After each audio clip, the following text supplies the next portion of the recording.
How banks legally create money out of thin air. Most people think banks are safe places to store money. But what if I told you banks don't just store your money? They create it legally. In this video, I'll show you how your $1,000 deposit can turn into $9,000 without printing a single dollar. This isn't a conspiracy. It's the legal system behind modern banking. Let's break it down. The illusion of safety.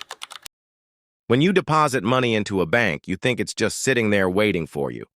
But in reality, the bank uses your money to make more money.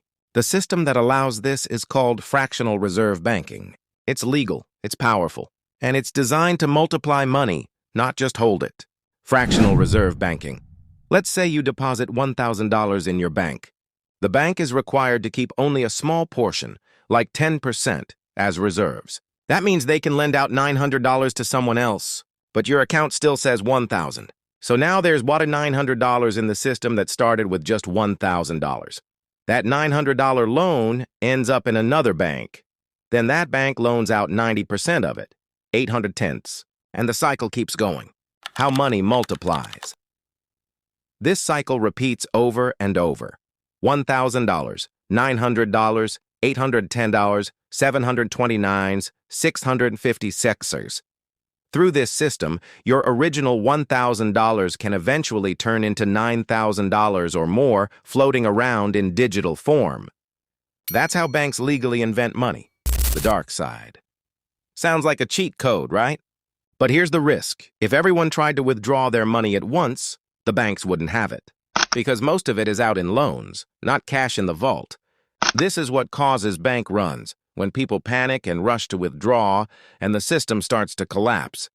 That's why during crashes, the government steps in to protect the banks, because the system is built on trust, not actual cash.